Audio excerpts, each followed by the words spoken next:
So yesterday, while doing my daily scrolling, I came across this video. As an IT guy, I've done many server migrations and data transfer migrations, database migrations, where you do all the copying of the data in the back end, that nobody is affected. It just is copying from the old servers to the new servers, but everybody's still using the old servers. But when you have the cutover that they need to be pointed to the new servers, there's a downtime. There's a maintenance window. Usually it's scheduled for a weekend. And there's about a 12-hour outage the maintenance window is about a 12-hour window, so that everything can stop pointing to the old servers and start pointing to the new servers. So with all that said, this TikTok outage and ban and then reboot feels very much like we've been migrated to new servers. So I'm curious if Meta actually bought the data and now we're on Meta servers. That's what I fear. We'll see. And since the 16-hour outage, many users are claiming that their experience on TikTok has changed suddenly, with many people speculating that TikTok was actually bought out by Meta. So what happened?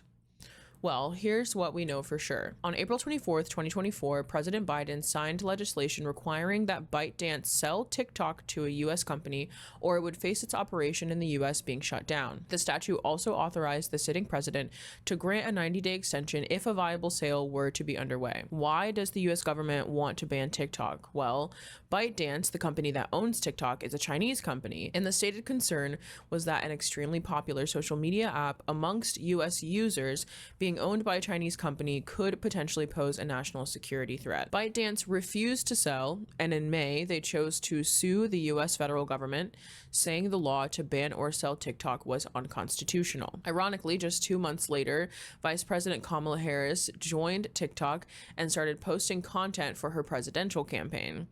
Also, Joe Biden already had a TikTok account, so yeah. Fast forward to January 17th, 2025, the U.S. Supreme Court unanimously upheld the federal law banning TikTok, which was set to go into effect on January 19th. On January 18th, a few hours before the ban was meant to go into effect, users in the US were unable to view TikTok content and instead were shown this message, which curiously name-dropped President-elect Donald Trump, saying that he's indicated he'll work on a solution to reinstate the app once he's in office, which is weird because I could have sworn he was one of the loudest voices in support of banning TikTok in the first place. The app was removed from the Google and Apple app stores, and Apple also removed other ByteDance-owned apps, including Lemon8, CapCut, and HiPic. Interestingly, it seems the law banning TikTok in the US didn't actually require the platform to be taken down, only for app stores to remove it and no longer support it. Many users expected the resulting experience to be similar to when other apps have been removed from the App Store, and they would be able to continue using the app if they already had it downloaded,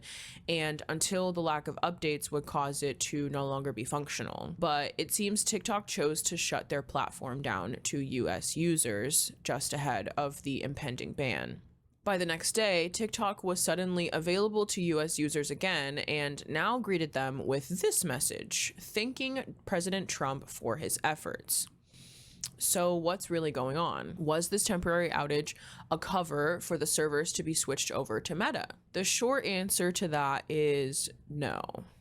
Now, I did believe this at first, and it does sound like something that could possibly happen, but the reality is that the motivation behind the weirdness is much more likely to be political rather than technical. Remember how I said Donald Trump was originally in favor of the TikTok ban? Well, that wasn't his best idea, but one thing he is good at is using messaging to his advantage. He's even said that he has a warm spot for TikTok that he didn't have originally, and that it has tremendous value, and has even touted the billions of views his own videos had gotten on TikTok during his campaign last year. The choice to ban TikTok in the US was an extremely unpopular one, and what better way to win over favor of US citizens than to get their beloved scrolling app back for them. Another thing Trump is really good at is taking credit for things when it benefits him. Remember those stimulus checks he supposedly gave us that so many people were fond of? With Trump's executive order signed just this morning as of recording, he has granted TikTok a 75-day extension to comply with the sell or ban law. He also talked about the possibility of a joint venture to run the company and said he was seeking out a 50-50 partnership between the United States and ByteDance, and that every rich person has called him about TikTok. Several parties have publicly expressed interest in being the US buyer of TikTok, including billionaire Frank McCourt,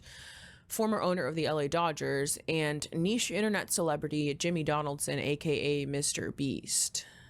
And we know Trump clearly has no issues with having billionaires and CEOs in his back pocket. So I guess we'll just have to wait and see. I mentioned earlier that I too believed in the conspiracy that the TikTok outage was actually just the app being switched over to Meta's servers, and I do believe it's important to be critical of the decisions of politicians. However, it is also very important to be critical of things we feel compelled to believe with no real evidence, especially when those ideas get swept up in hysteria. Misinformation and disinformation from all angles is harmful, and it is absolutely critical for us to seek out the facts, especially now with censorship on the rise and as we're being fed more and more propaganda from the state. And as for the question of will TikTok ever be the same, I don't know, but I don't think so. Thanks for watching, stay safe, and pay attention.